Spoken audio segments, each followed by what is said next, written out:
जय श्री कृष्ण प्रिय भक्तों, आज हम आपके लिए लेकर आए हैं शुक्रवार व्रत कथा।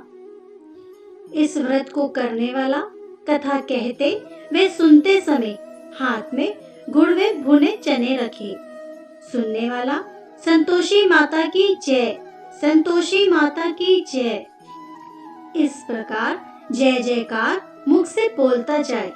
कथा समाप्त होने पर हाथ से गुड़ चना गौ माता को खिलावे।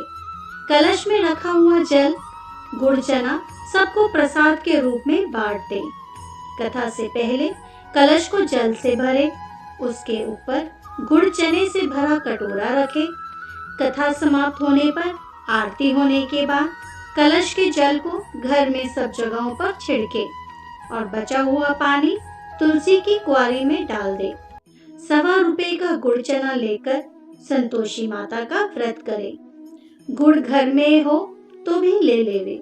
श्रद्धा और प्रेम के साथ प्रसन्न मन से व्रत करना चाहिए।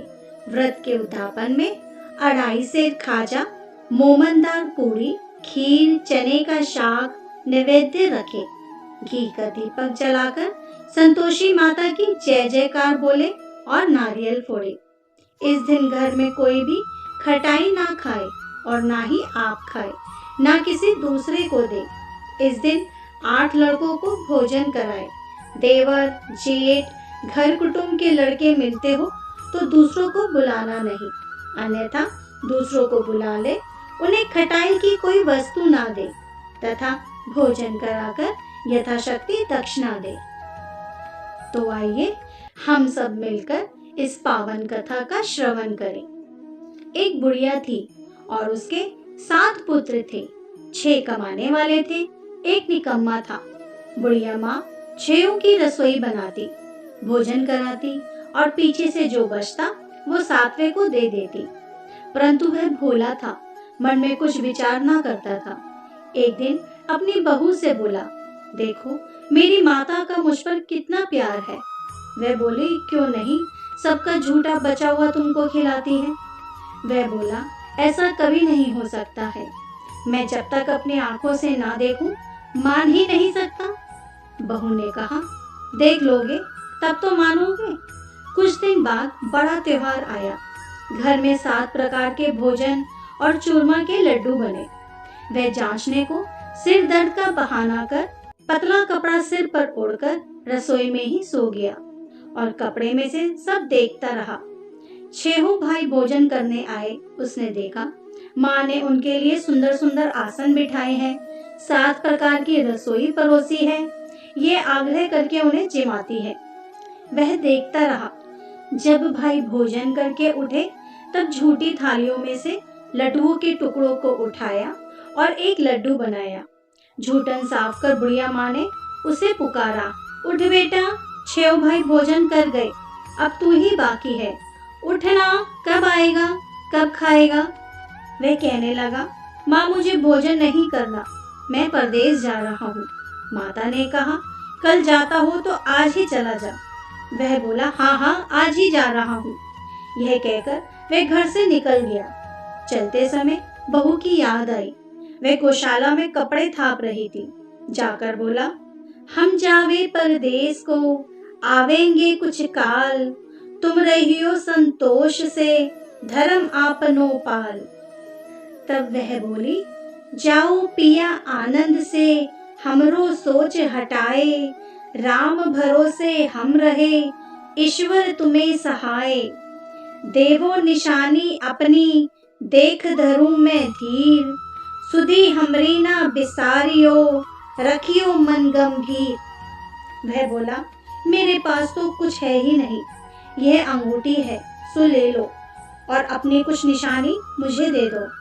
वह बोली, मेरे पास क्या है, यह गोबर भरा हाथ है। यह कहकर उसकी पीठ में गोबर की हाथ की थाप मार दी। वह चल दिया। चलते चलते दूर देश में पहुंचा।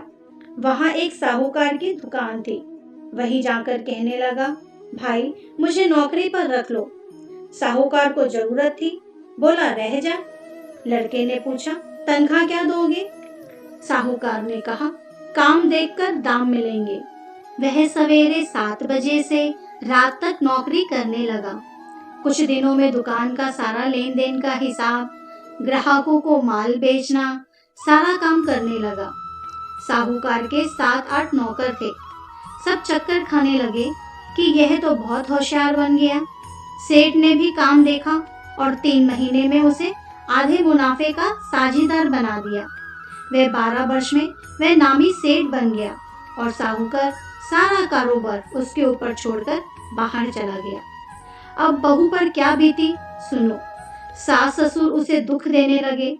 सारी गृहस्थी का काम करा के उसे लकड़ी लेने जंगल भेजते और घर की रोटियों के आटे के भूसे से जो भूसी निकलती उसकी रोटी बनाकर रख दी जाती और फूटे नारियल की नरेली में पानी।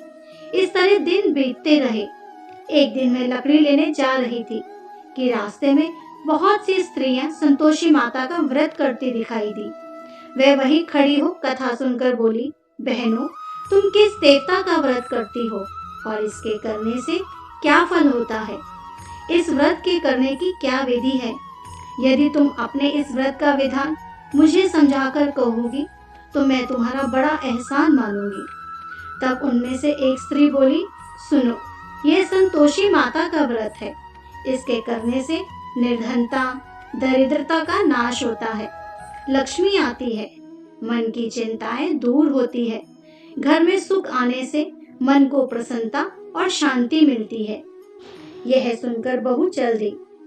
रास्ते में लकड़ी के बोझ को बेच दिया और उन पैसों से गुड़ चना ले माता के व्रत की तैयारी कर आगे चली और सामने मंदिर देख पूछने लगी, यह मंदिर किसका है? लोग कहने लगे, संतोषी माता का मंदिर है। यह सुन माता के मंदिर में जा माता के चरणों में लौटने लगी। दीन हो विनती करने लगी, है माँ, मैं निपट मूर्ख हूँ, व्रत के नियम कुछ नहीं जानती, मैं बहुत दुखी हूँ। है माता जगत जननी, मेरा दुख दूर कर, मैं तेरी शरण में हूँ। माता को दया आई। एक शुक्रवार बीता कि दूसरे शुक्रवार को ही उसके पति का पत्र आया और तीसरे को उसका भेजा हुआ पैसा भी आ पहुंचा। यह देख जेठानी मुंह सिकोड़ने लगी, इतने दिनों में इतना पैसा आया, इसमें क्या बड़ाई है? लड़के ताना देने लगे। काकी के पास अब पत्र आने लगे, रुपया आने लगा। अब तो काकी की खातिर पड़ेगी। अब तो काकी बुलाने से भी नहीं बोलेगी। वे बेचारी सरलता से कहती, भैया पत्र आवे, रुपया आवे तो हम सबके लिए अच्छा है। ऐसा कहकर आंखों में आंसू भरकर संतोषी माता के मंदिर में आ मातेश्वरी के चरणों में गिरकर रोने लगी। है माँ, मैंने तुमसे पैसा नहीं मांगा, मुझे पैसे से क्या काम है? मुझे तो अपने सुहाग से काम है। मैं तो अपने स्वामी के दर्शन और सेवा मांगती हूँ। तब माता ने प्रसन्न होकर कहा, जा बेटी, तेरा स्वामी आएगा। यह सुन खुशी से बावली हो घर पर काम करने लगी। अब संतोषी माँ विचार करने लगी, इस भोली पुत्री से मैंने कह तो दिया कि तेरा पति आएगा, पर आएगा कहाँ से? वह तो इसे स्वप्न में भी याद नहीं करता। उसे याद दिलाने के लिए मुझे जाना पड़ेगा। इस तरह माता बुढ़िया के बेटे के पास जा स्वप्न में प्रकट हो कहने लगी, साहूकार के बेटे, सोता है या जागता है? वह बोला, माता, सोता भी नहीं हूँ, जागता भी नहीं हूँ, बीच में ही हूँ, कहो क्या आज्ञा है? माँ कहने लगी, तेरा घर बार कुछ है या नहीं?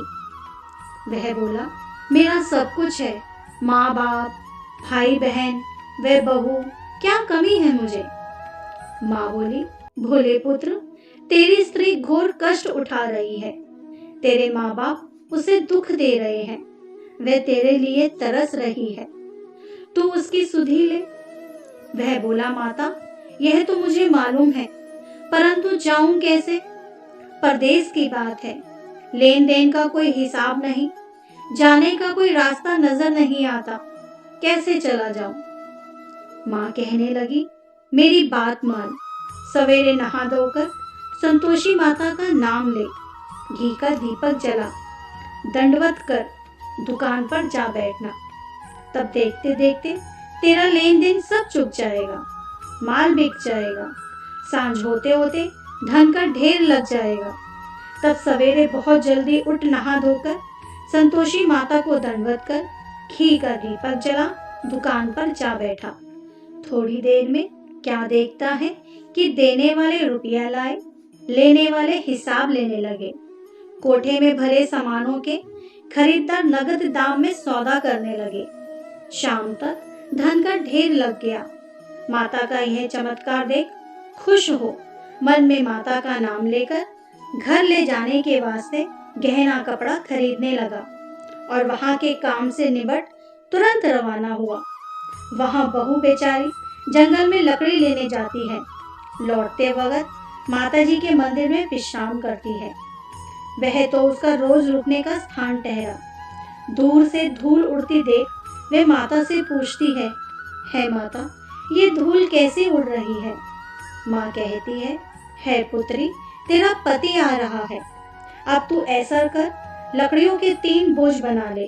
एक नदी के किनारे रख, दूसरा मेरे मंदिर पर और तीसरा अपने सर पर रख। तेरे पति को लकड़ी का मट्ठा देखकर मोह पैदा होगा। वह वहां रुकेगा, खाना खा पी कर माँ से मिलने जाएगा।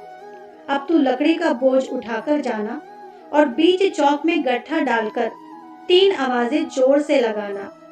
लो सासू जी, लकड़ियों का गट्ठा लो, भूसी की रोटी दो और नारियल के खोपड़े में पानी दो।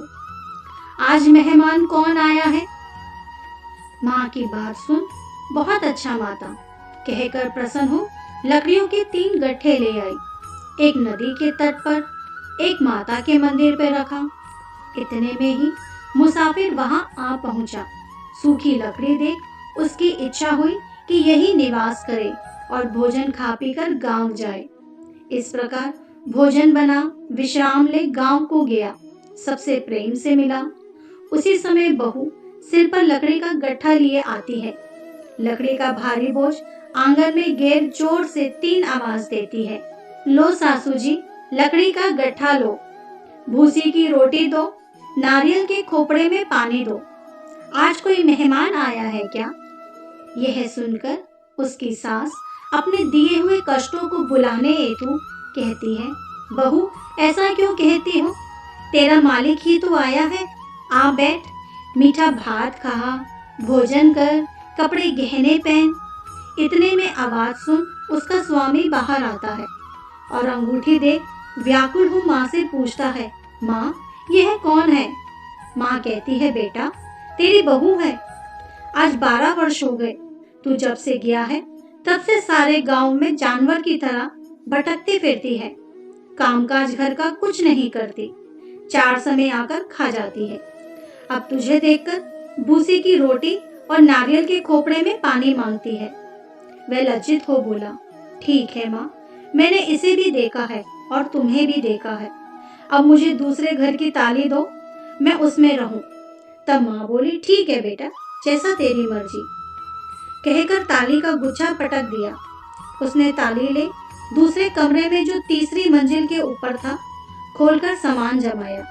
एक दिन में ही वह राजा के महल जैसा ठाट बाट बन गया। अब क्या था, वे दोनों सुखपूर्वक रहने लगे। इतने में अगला शुक्रवार आया। बहू ने अपने पति से कहा, मुझको माता का उद्यापन करना है। पति बोला, बहुत अच्छा, खुशी से करो। वे तुरंत ही उद्यापन की तैयारी करने लगी। जेठ के लड़कों को भोजन के लिए कहने गई।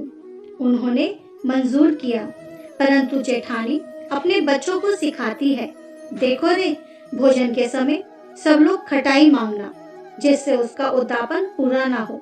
लड़के चीमने लगे। खीर पेट भर खाई, परंतु याद आते ही कहने लगे, हमें कुछ खटाई दो, खीर खाना हमें भाता नहीं, देखकर अरुचि होती है। बहू कहने लगी, खटाई किसी को नहीं दी जाएगी, यह तो संतोषी माता का प्रसाद है। लड़के उठ खड़े हुए, बोले, पैसा लाओ। बहू बोली, कुछ जानती नहीं थी, सो उन्हें पैसे दे दिए। लड़के उसी समय उठ करके इमली ला खाने लगे। यह देख बहू पर माताजी ने क्रोध किया।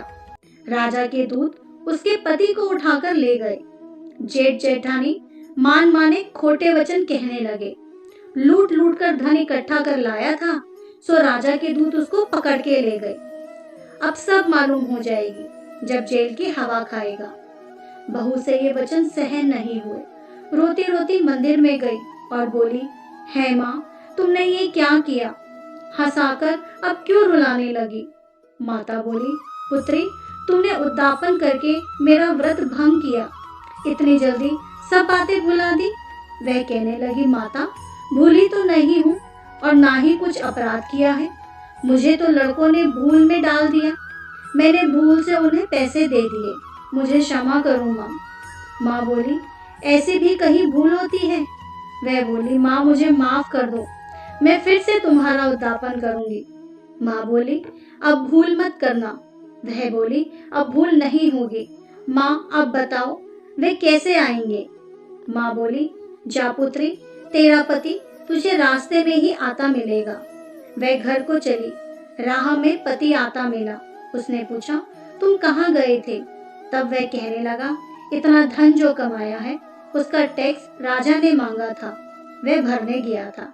वह प्रसन्न हो बोली, भला हुआ, अब घर को चलो। कुछ दिन बाद फिर शुक्रवार आया। वह बोली, मुझे माता का उद्यापन करना है। पति ने कहा, हाँ हाँ, जरूर करो। फिर जेठ के लड़कों से भोजन को कहने गई। जेठानी ने एक दो बात सुनाई और लड़कों को सिखा दिया, तुम पहले ही की तरह खटाई मांगते रहना। लड़के भोजन के पहले ही कहने लगे, हमें खीर खाना नहीं भाता, जी बिगड़ता है, कुछ खटाई खाने को दो। वह बोली, खटाई खाने को नहीं मिलेगी, खाना हो तो खाओ। वे ब्राह्मण के लड़कों को लाकर भोजन कराने लगी। यथाशक्ति दक्षिणा की जगह एक एक फल उन्हें दिया। इससे संतोषी माता बहुत प्रसन्न हुई।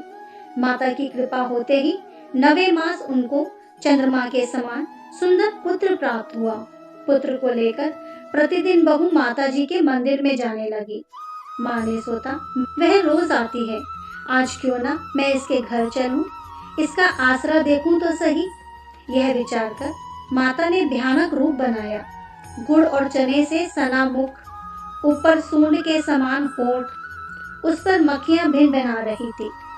दहलीज में पांव रखते ही उसकी सास चिल्लाई, देखो रे, कोई चुड़ैल चली आ रही है, लड़कों इसको भगाओ, नहीं तो किसी को खा जाएगी। लड़के डरने लगे और चिल्लाकर खिड़की बंद करने लगे।